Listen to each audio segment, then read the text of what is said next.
Mark, first of all, there are a number of reports this morning linking you with Wigan Athletic. Have you heard anything regarding that at all? I've no idea. I've absolutely bemused where these reports come from. I'm amazed they even make papers.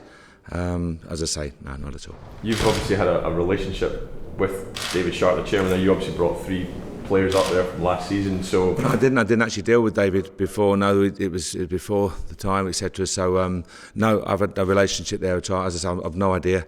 All full respect to Wigan, of course, but I've no idea where the rumours came from. No, there'll be no interest in you at this stage abandoning this project. Manager of Rangers, I would never ever talk about another club or another job, and I'm just amazed that it even makes the tabloids.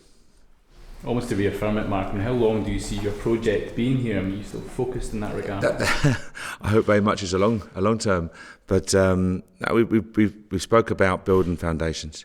Rightly or wrongly, we look at where the club's been in the last 4 or 5 years, and the club needs to move forward on strong foundations, and that's our task, that's our aim, and working closely with the chairman and the board and everyone involved at the club. If we can do that and put the club on sound footings, then we'll be in a good place. I just don't think we can afford to move recklessly and try and move too quickly without those strong foundations. Results can be short term, but you still feel you're making progress. Yeah, you're building a squad. It's so much more. The results it's a results driven business. That's the industry we work in, so we're very well aware of that. But you also have to make sure that the work's being done away from just the results environment. You have to make sure that the philosophy hopefully is filtering down throughout the club. The academy teams are following the same ideas and ethos. The players can come through and they've been introduced to the demands you're going to place upon them. There's so much more, getting the quality of staff right, getting the facilities, the infrastructure right here. There's so much more to a project. People use that term quite loosely sometimes, but there's a lot more to it than people realise. Have you got money to spend in January? I haven't asked for anything yet. It's as simple as that. Everyone asks that question, but the communication goes on with the powers that be day in, day out. We talk to Stuart and Andrew, for example, every single day. I talked to them again this afternoon, and we had a meeting earlier in the week about potential targets or what we might need to do. But we've got a strong squad. We've added in the summer, and the squad's still gelling in. So right now, it's just a case of dialogue. Have you spoken to Dave King recently?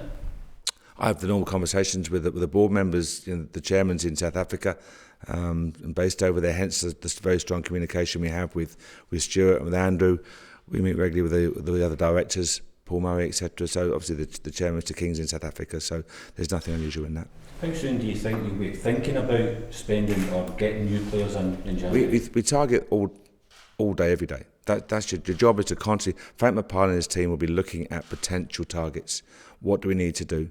What happens if player A, B and C is approached by another club, and all the various scenarios. What we have to do is have options in place. So if we need to move, are those options there? Can we access those options? Are they viable to us? So again, January is always a more difficult window than the summer. We know that, everyone knows that. But it's important to have the targets identified and then be in a position to move if and when the situation arrives. You need to know what money you have to spend. Who needs to know that? You would need to know before you go and get your target. I'm not going to reveal here, am I? Obviously. So I have private dialogue with the powers that be, but I'm not going to sit in front of the camera and say, here, I have X amount of money to spend. If I want a player, you know what the budget is. Of course, and that's the dialogue that I refer to. That's the quality of communication that I refer to. So when I'm speaking to Stuart and Andrew, that's what we speak about. About player A, what would he cost? Is he viable? Is he something we can approach? Is he free in January? Can we get him out? If we wanted to get him out, is it a June target that we have to be patient with? All these questions are about every single player that you target. That's what you do. That's the football club. Have recent results changed your thoughts on what you might need in January? No, not really, not at all. I mean, we understand that the semi-final is a different type of game. The league, we're disappointed last night, as you saw from my press conference, that we missed out on an opportunity last night. We did not have a good second half, simple as that. Always best to be honest. We weren't good second half yesterday. So we did miss an opportunity. But no, we're sitting there where we are, and I said to you, let's see where we are come May. Is there a danger that the players' conference starts to take a knock after a start to the season that I suppose was not quite what you expected? I find this a bit bemusing, if I'm honest with you. Had we won the game last night, where would Rangers be this morning points-wise? So I read about the shocking start that Rangers have had and the dire and the pressure builds and everything else. Had we won the game last night, I believe we would have been. So I rest my case. We're gelling in players. We're still early in the season. We're taking shape. We've had a horror start, and we're still apparently level on points with the guys who are 2 and 3, etc. So, listen, all we can do now is focus on Rangers, focus on winning games of football, focus on delivering the type of performances that we want to deliver to get the results we want to achieve. Simple as that. Does it matter to you, or does it concern you where you find yourself in the league at the moment, or is it where you are? When you're early in the season, you know yourself. When you're early in the season, 2 results can change the whole landscape of the league table. I read that so and so's top or so and so's near the bottom after 3 games. They win 2 games and they're second. That's how the nature of it. We're still early in the season, and you win a game last night. Where would we have been in the league table? As I say, we've got another home game Saturday. Tough trip away to Ross County. We know what we need to do, what we want to do, and every team in the league will be saying that. The landscape changes very quickly at this stage. When you get past Christmas into the new year, then it's a little bit more sustainable. What do you make of Kilmarnock? Fresh off a very good result last night. So they've played a very good Hearts team. They've got a very pleasing result for Lee and his staff, I'm sure. So we face a team who have just produced a very good result. What do you make of Suleiman Koulibaly in particular? I know him from his previous club, and he's a very talented player. Scores some spectacular goals, and so again, you're well aware of that.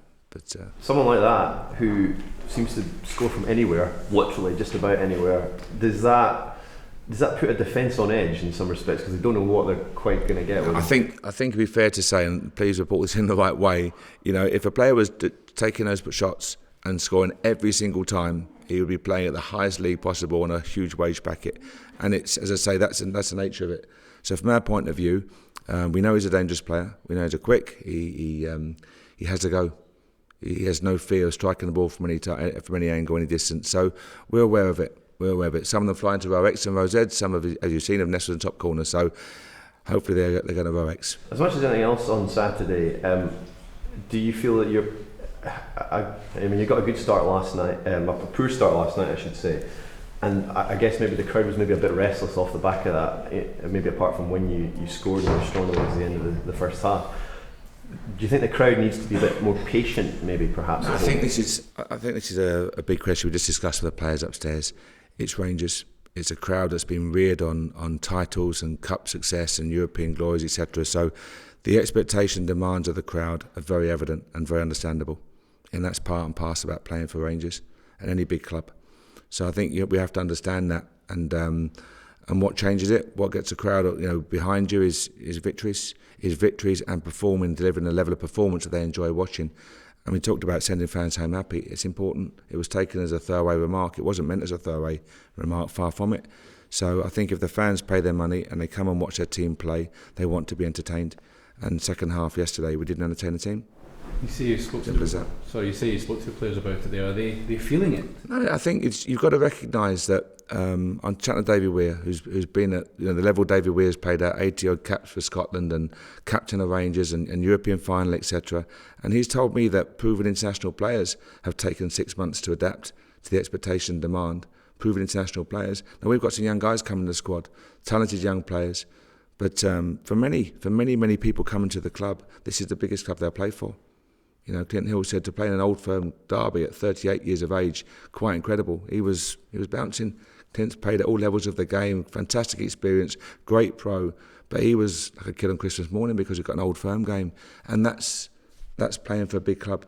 So you're playing in front of 50,000, and you've got to have broad shoulders. And if the first 2 mistakes or the first 2 balls go wrong, how do you deal with it? So as I say, it's a certain type of character that plays for a big club, which is why the recruitment is not as easy as people might perceive it to be. Perhaps following on from that, I know you had the win against Partick Thistle, but I'm thinking Inverness and Dundee. Are your best performances coming away from home, would you say? No, not at all. We had Partick, as you rightly say. No, I just think we got a number of players gelling into the squad, and we are gelling. That's why we were frustrated last night. The second half didn't continue that upward trend in terms of level of performance. That was a frustration for us. But no, I think you have to relish playing at Ibrox. You have to relish it. You recognise also that opposing teams coming at us will enjoy the stadium. It's an iconic football stadium, magnificent playing surface, so they're going to enjoy it. What we have to do is make it unenjoyable for them. Did you get any knocks from last night? One or two, but I'm hoping they're just knocks. through impact bruises, and you saw Josh Windass have the dead leg from the late challenge, but he's okay this morning. So there's one or two just bumps and bruises from playing 3 games in 6 days, no more than that.